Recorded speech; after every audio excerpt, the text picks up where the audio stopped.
నమస్తే, welcome to special focus. ఏపీలో ఎన్నికలకు సంబంధించి వైకాపా సింగిల్గా వెళ్తుంటే టీడీపీ మాత్రం జనసేనతో పొత్తుతో ముందుకెళ్తుంది. అయితే కేంద్రానికి సంబంధించి చూస్తే కనుక జాతీయ రాజకీయాల్లో ఎన్డీఏలో భాగస్వామిగా పవన్ కళ్యాణ్ ఉన్న పరిస్థితి జనసేన. కానీ ఏపీలో మాత్రం ఇప్పటి వరకు చూసుకుంటే టీడీపీ అలాగే జనసేన మాత్రమే పొత్తుతో ముందుకెళ్తున్నటువంటి పరిస్థితి. జనసేనకు సంబంధించి ఇప్పటికే 3 సీట్లు పవన్ కళ్యాణ్ అనౌన్స్ చేయటం, మరికొన్ని సీట్లు ఇప్పటికే సిట్టింగ్ ఎమ్మెల్యేలు కావచ్చు, కొంతమంది అభ్యర్థులకు సంబంధించి కావచ్చు చంద్రబాబు అనౌన్స్ చేయడం జరిగింది. అయితే ప్రస్తుతం చర్చ ఏంటంటే రాబోయేటటువంటి 2024 సాధారణ ఎన్నికల్లో ఏపీలో పొత్తుంటుందా లేదా బీజేపీతో టీడీపీకి జనసేనకు అనేది ప్రధానమైన అంశం. అయితే బీజేపీ పొత్తు అనేటటువంటిది ఈ యొక్క జట్టుకు ఏదైతే చంద్రబాబు పవన్ కళ్యాణ్ జనసేన టీడీపీ పొత్తుకు బలమా బలహీనమా? బీజేపీ ఇంపాక్ట్ అనేది రాష్ట్రంలో నెగిటివ్గా ఉందా పాజిటివ్గా ఉందా మనం తెలుసుకున్నాం. మనతో పాటు రాజకీయ విశ్లేషకులు కేవీఆర్ గారు ఉన్నారు. కేవీఆర్ గారు నమస్తే సార్. బీజేపీకి సంబంధించి టీడీపీ జనసేనకు రాబోయే ఎన్నికల్లో పొత్తు ఉండబోతుందా లేదా అనేది ప్రధాన అంశం. ఒకవేళ ఉంటే ఈ పొత్తుకు బీజేపీ కలవటం అనేటటువంటిది లాభమా నష్టమా, ఏ అంశాల్లో ఎలా ఉండబోతుంది సార్? ఆంధ్రప్రదేశ్లో త్వరలో జరగబోయే సార్వత్రిక ఎన్నికలు పెద్ద చర్చనీయాంశంగా ఉంది. అటు లోక్సభ అటు శాసనసభకు ఎన్నికలు జరగబోతున్నాయి. ఆంధ్రప్రదేశ్ అంటే తెలుగు రాష్ట్రాలు విడిపోయిన తర్వాత ఆంధ్రప్రదేశ్లో జాతీయ పార్టీలకి ఒక శాసనసభలో ప్రవేశించే అవకాశం తొలి అంటే 2014 బీజేపీకి 4 సీట్లు దక్కినాయి తప్ప మిగతాయి కూడా 2 ప్రాంతీయ పార్టీలే. 2019లో జాతీయ పార్టీలు బీజేపీ లేదు, కాంగ్రెస్ లేదు. ఇప్పుడు రేపు జరగబోయే ఎన్నికల్లో కూడా అదే పరిస్థితి ఉండే అవకాశాలు ఎక్కువగా ఉన్నాయి. అంటే 2014లో తెలుగుదేశం పార్టీతో కలిసి బీజేపీ పోటీ చేయడం వల్ల 2 ఎంపీలు 4 ఎమ్మెల్యే సీట్లు వాళ్ళకి వచ్చినాయి. రాష్ట్రంలో 2 మంత్రులు, కేంద్రంలో టీడీపీ వాళ్ళు 2 మంత్రులుగా ఉన్నారు.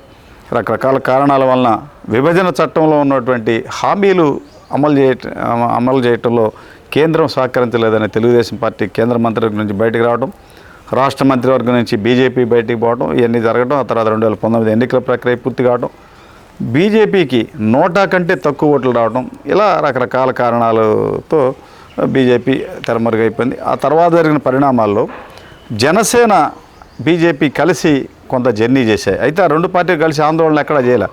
ఒకవైపు ఆంధ్రప్రదేశ్లోని బీజేపీ నాయకత్వం అంటే కన్నా లక్ష్మీనారాయణ తర్వాత నాయకత్వం సోము వీర్రాజు ఆధ్వర్యంలో ఉన్న నాయకత్వం అంతా కూడా అటు జగన్కి అనుకూలంగా ఉండటం, దీంతో వాళ్ళు ప్రధానంగా రాజధాని రైతులు చేసే ఆందోళనలో కూడా బీజేపీ పాల్గొనకపోతే ఆఖరికి అమిత్ షా తీవ్రంగా హెచ్చరించి మన రాజధానికి మోడీ శంకుస్థాపన చేస్తే మీరు ఎందుకు పాల్గొనలేదని వాళ్ళ ఆ పార్టీ నేతల మీద ఆగ్రహం వ్యక్తం చేయాల్సిన పరిస్థితులు ఏర్పడ్డాయి. అలా రకరకాల పరిణామాల నేపథ్యంలో చంద్రబాబు అరెస్టు తర్వాత జనసేన తెలుగుదేశం పార్టీకి దగ్గర అయిపోయింది. ఏకంగా రాజమండ్రి సెంట్రల్ జైల్లో ములాఖత్తుకి వెళ్ళి వచ్చినటువంటి పవన్ కళ్యాణ్ ఎవరి ప్రమేయం లేకుండా జనసేన తెలుగుదేశం కలిసి పోటీ చేయబోతున్నట్టు ప్రకటించారు. ఆ తర్వాత జరిగిన పరిణామాల్లో పవన్ కళ్యాణ్ బీజేపీ కూడా మనతో కలిసి వస్తుంది అనేటువంటిది వాదన చేసుకుంటూ వచ్చారు. ఏదైనా ఒక 4 రోజుల నుంచి బీజేపీ తెలుగుదేశం జనసేన కలిసి పోటీ చేయవు అనేది వాతావరణం కనిపిస్తూ ఉంది. అంటే జనసేన తెలుగుదేశం కలిసి పోటీ చేస్తాయి, బీజేపీ ఒంటరిగానే పోటీ చేస్తుంది అని చెప్తున్నారు. ఈ నేపథ్యంలో ఒక 2-3 వారాల నుంచి పీసీసీ అధ్యక్ష పదవి షర్మిలకి ఇచ్చిన తర్వాత కాంగ్రెస్ స్లోగా స్ట్రెంగ్తన్ అవుతూ ఉంది. 2014 విభజన సమయంలో మన్మోహన్ సింగ్ ఆధ్వర్యంలో యూపీఏ ప్రభుత్వం ఇచ్చినటువంటి విభజన చట్టంలో ఉన్న అంశాలకి మేము కట్టుబడి ఉన్నాము, మేము స్పెషల్ స్టేటస్ కాంగ్రెస్ అధికారంలోకి వస్తే రాహుల్ గాంధీ ప్రధాని అయితే తొలి సంతకం ప్రత్యేక హోదా మీద పెడతామని చెప్పని వాళ్ళు చెబుతున్నారు. ఇలా విభజన అంశాలను ఇప్పుడు కొత్తగా తెర మీద తీసుకురావడం, ప్రత్యేక హోదా కోసం మేము పనిచేస్తామని చెప్పడం, ఇలా రకరకాలుగా చెప్తుంటే ఒకవైపు బీజేపీ నేతలు ఏమైనా మేము అన్నీ ఇచ్చాం ప్రభుత్వానికి అని చెబుతూ ఉన్నారు. అయితే ఆ రోజు చంద్రబాబు క్యాబినెట్లో ప్రభుత్వంలో భాగస్వాములుగా ఉన్నారు. అయినా కూడా విభజన చట్టంలో ఉన్న అంశాలని అడ్రస్ చేయడంలో మంజూరు చేయడంలో కూడా బీజేపీ ఫెయిల్ అయింది. ఆ రోజు లోటు బడ్జెట్ 10,000 కోట్లు ఇవ్వాల్సి ఉంటే మీరు 4,000 కోట్లు మీరు తప్పుడు లెక్కలు రాశారు, మేము ఏమని చెప్పాను ఇవాళ. మరి అదే ప్రపోజల్ ఎజెండాకి ఇటీవల జగన్కి మొత్తం 10,000 కోట్లు రిలీజ్ చేశారు. ఆంధ్రప్రదేశ్లో ఉన్న బీజేపీ నేతలంతా కూడా లోటు బడ్జెట్ అంతా దొంగ లెక్కలు లేదని చెప్పారు. మరి జగన్కి మొత్తం ఎందుకు విడుదల చేశారంటే ఆన్సర్ లేదు. ఈ విధంగా రాజ్యసభలో వైసీపీ మద్దతు అవసరం ఉందనే ఉద్దేశంతో కేవలం జగన్మోహన్ రెడ్డికి అవుట్ రేటెడ్గా పెద్ద ఎత్తున కేంద్రం నుంచి అప్పులు ఇప్పించటం, పూర్తిగా సహకరించటం, వివేకానంద రెడ్డి జగన్ బాబాయ్ హత్య కేసులో సోదరుడు అవినాష్ రెడ్డి ఎంపీ ఉంటే అతను సేవ్ చేయడానికి సిబిఐ ద్వారా సేవ్ చేయటం, ఇటువంటి అన్నీ కూడా ప్రజలు దగ్గరగా చూస్తున్నారు. దీంతో బీజేపీని ఆంధ్రప్రదేశ్ ప్రజలు నమ్మే పరిస్థితి లేదు. అయితే అదే దశలో తెలుగుదేశం అధినేత బీజేపీని చూసి భయపడుతున్నారు అని ఇంటెలెక్చువల్స్ తటస్థులు చెప్తున్నారు. దానికి కారణం ఏంటంటే రేపు సార్వత్రిక ఎన్నికల్లో ఎన్నికల కమిషన్ వాళ్ళకి కేంద్రానికి అనుకూలంగా ఉంటుంది. 2019లో ఎన్నికల కమిషన్ బీజేపీ నాయకుల సూచన మేరకు రాష్ట్రంలో జగన్కు సహకరించింది. మనకు సహకరించకపోతే ఇబ్బంది పడతామనేటువంటిది ఒక టీడీపీ అధినేత చంద్రబాబు మాత్రమే బీజేపీని కలుపుకోవాలి అని మనసులో ఉన్నట్లుగా అంచెలు చెప్తున్నారు తప్ప ఎవరో బీజేపీకి వెళ్ళి మొగ్గట్ల. అయితే ఇప్పటికే బీజేపీ నేతలు ఒకవైపు తెలంగాణలో చంద్రబాబు పొత్తు పెట్టుకోవట్లేదు, తెలుగుదేశం బీజేపీ కలిసి పోటీ చేస్తామంటే అంగీకరించలేదనే ఆయన మీద కేసు పెట్టి జగన్ కేసు పెడితే కేంద్రం అరెస్ట్ చేయించింది. స్పెషల్ ఫోర్స్ కేంద్ర బలగాల సాయుధ దళాలు ఆయనకి రక్షణగా ఉంటే వాళ్ళ పర్మిషన్ లేకుండా జగన్ అట్లా అరెస్ట్ చేస్తారు. దీని వెనక మోడీను అమిత్ షా ఉన్నారు చంద్రబాబు అరెస్ట్ గారు. కానీ సోషల్ మీడియా మొత్తం జాతీయ మీడియా కోడెక్కి వస్తుంది, అయినా కూడా బీజేపీ నేతలు ఖండించాల. ఇటువంటి పరిస్థితిలో 2024 సార్వత్రిక ఎన్నికల్లో బీజేపీతో పొత్తు ఉంటుందా లేదా అనేది కూడా ఉండకపోవచ్చని ఎక్కువ మంది చెబుతున్నారు. విభజన సమయంలో తర్వాత ఆంధ్రప్రదేశ్ రాజధాని లేని సమయంలో చంద్రబాబు నాయకత్వంలో ప్రభుత్వం ఏర్పడిన తర్వాత 2 సార్లు బీజేపీకి రాజ్యసభ సీటు కల్పించారు. ఒకసారి నిర్మలా సీతారామన్ వాణిజ్య మంత్రిగా ఉండి మంత్రి పదవి లేకుండా ఆమెకి రాజ్యసభ సభ్యత్వం లాంటి మంత్రి పదవి ఇస్తే వెంటనే ఆంధ్రప్రదేశ్ నుంచి ఉప ఎన్నిక జరగబోతూ ఉంటే ఆ ఉప ఎన్నికకి చంద్రబాబు నాయుడు ఆమెకి సీటు ప్రకటించారు. తర్వాత సురేష్ ప్రభు కేంద్ర రైల్వే మంత్రికి 2వ సీటు ఇచ్చారు. ఈ 2 సార్లు వాళ్ళకి రాజ్యసభ సీటు ఇచ్చినా కూడా మరి కేంద్ర మంత్రులుగా ఉన్న వాళ్ళు ఆంధ్రప్రదేశ్ నుంచి రిప్రజెంటేషన్ చేసిన వాళ్ళు కూడా పూర్తిగా చంద్రబాబు మద్దతుగా అంటే రాష్ట్రాభివృద్ధి చంద్రబాబు కోసం వాళ్ళు పూర్తిగా సహకరించలేదు. వెనుకబడి జిల్లాలకు నిధులు సేకరణలో కానీ రాజధాని ప్రాంతంలో ఉన్నటువంటి ఆచార్య ఎన్జీ రంగ వ్యవసాయ విశ్వవిద్యాలయం కేంద్ర బడ్జెట్లో ఉంది. ఆంధ్రప్రదేశ్ ప్రత్యేక అగ్రికల్చర్ యూనివర్సిటీ ఇవ్వాలి, దాని నిధులు కేంద్రానికి కేటాయించాలని, ఇంతవరకు దాని నిధులు లేవు. ఇలా అనేకమైనటువంటి సమస్యలు ఉన్నాయి. దానికి బీజేపీ నేతలు ఇప్పటిదాకా అడ్రస్ చేయలేకపోవడం, ఈ బీజేపీ నేతల ద్వంద్వ వైఖరికి విసుగు చెందే ఆ పార్టీకి చెందిన రాష్ట్ర మాజీ అధ్యక్షుడు కన్నా లక్ష్మణ ఏకంగా పార్టీకి రాజీనామా చేసి తెలుగుదేశం పార్టీలో చేరారు. ఇప్పుడు సత్తెనపల్లి ఎమ్మెల్యేకి పోటీ చేయబోతున్నారు.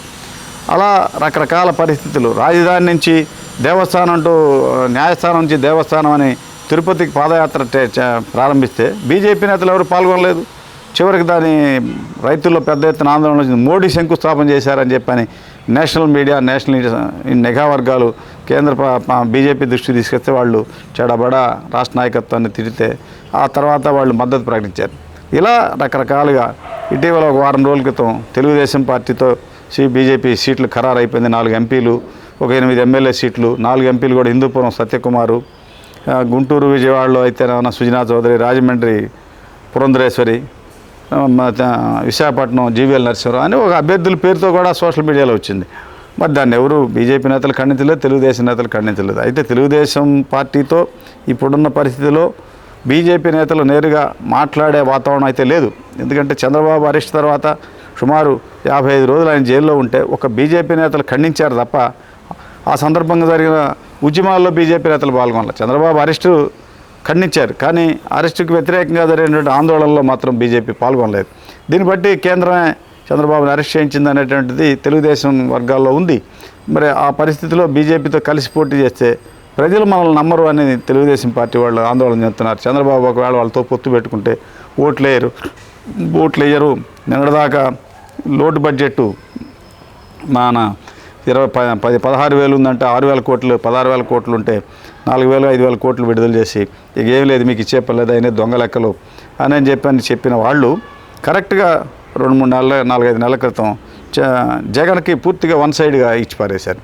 అదే చంద్రబాబు హయాంలో పోలవరం తెలుగుదేశం పార్టీకి ఏటీఎంగా ఉందని సోము వీర్రాజు ఇటువంటి బీజేపీ నేతలు వ్యాఖ్యానం చేశారు. ఇవాళ పోలవరం ప్రాజెక్టు గురించి అసలు పూర్తిగా మరుగున పడితే మాట్లాడిన నేతలు ఎవరు లేరు. మోడీ శంకుస్థాపన చేసిన అమరావతిలో మొత్తం నిర్వీర్యమైపోయి 3 రాజధానులు అంటే ఒక్కసారి బీజేపీ నేతలు ఎవరు దాని గురించి మాట్లాడరు. ఇలాంటి పరిస్థితుల్లో విశాఖలో ఉన్నటువంటి ఉక్కు కర్మాగారం ప్రైవేటైజేషన్ చేస్తున్నాం, ఆదానికి రాసిస్తున్నాం అంటే ఒక బీజేపీ నేత పోరాడు విశాఖ ఉక్కు ఆంధ్రుల హక్కు అని ఓ పెద్ద ఉద్యమం నడిపి ఆంధ్రప్రదేశ్ ప్రజలు సాధించుకున్నటువంటి ఉక్కు ఫ్యాక్టరీ కూడా ప్రైవేటైజేషన్ అంటే ఒక బీజేపీ నేత దాని గురించి మాట్లాడు. ఇలా రెడ్డి కూడా వివేకానంద రెడ్డి కేసులో బీజేపీ సపోర్ట్ చేసి అతనికి బెయిల్ ఇప్పించిందని ఆరోపణ. ప్రధానంగా సిబిఐ పోలీసులు వచ్చి ఒక ఎంపీని అరెస్ట్ చేయలేకపోతే దానికి కారణం ఏంటి? వాళ్ళు వెనక కేంద్రం, సిబిఐ వెనక కేంద్ర ప్రభుత్వం ఉంది, జగన్మోహన్ రెడ్డిని కాపాడాలా అనేది ఒక ఎజెండాతో వాళ్ళు పనిచేస్తున్నప్పుడు మరి జగన్మోహన్ రెడ్డితో కలిసి పోటీ పెట్టుకోవచ్చు కదంటే ఆ జగన్మోహన్ రెడ్డి మీద అవినీతి పరుడు అనేటువంటిది ఉంది, ఆ కేసులు జైలు పోయి వచ్చారు, అదంతా మాకు అంటుకుంటుంది అనేటువంటి ఫీలింగ్ మరలా ఉంది. ఇలా ద్వంద్వ వైఖరి, ద్వంద్వ విధానాలతో ముందుకు సాగుతూ ఉన్నారు. జనసేన బీజేపీ కలిసి కొంత జర్నీ చేసింది. ఇటీవల తిరుపతి ఉప ఎన్నికలో బీజేపీ పోటీ చేసింది, జనసేన చేయకుండా. అదేవిధంగా కడపలో కూడా బద్వేలు వీరారెడ్డి అక్కడ ఉప ఎన్నిక జరిగితే వీరారెడ్డి ప్రాతినిధ్యం వహించిన దగ్గర బద్వేలు సీటుకి ఉప ఎన్నిక జరిగితే వైకాపా ఎమ్మెల్యే కోవిడ్లో చనిపోతే ఉప ఎన్నిక జరిగితే ఆ రోజు కూడా అక్కడ కాంగ్రెస్తో జనసేన పోటీ చేయకుండా బీజేపీకి అవకాశం ఇచ్చారు. ఆడ కూడా పెద్దగా ఆశించిన విధంగా ఓట్లు సాధించలేదు.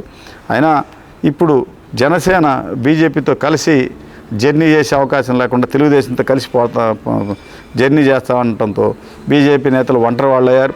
ఒకవైపు ఇప్పటికే జనసేన నేత క్లియర్గా ఆ పార్టీ క్యాడర్ కూడా చెప్పారు, 2 చోట్ల నేను పోటీ చేస్తున్నాను, మీరు ఎమ్మెల్యేగా కూడా గెలిపించలేదు, నన్ను ముఖ్యమంత్రి అని మీరు భావించవద్దు, ముఖ్యమంత్రి కాదు, 2 ఎమ్మెల్యేని గెలవనని ముఖ్యమంత్రి నెట్ అవుతాను, తెలుగుదేశంతో పొత్తుంటుంది, దానికి ఇష్టపడే వాళ్ళే పార్టీలో ఉండాలి, లేకపోతే వెళ్ళిపోండి అని చెప్పని కఠినంగానే ఆయన ఒక నిర్ణయం తీసుకున్నాడు.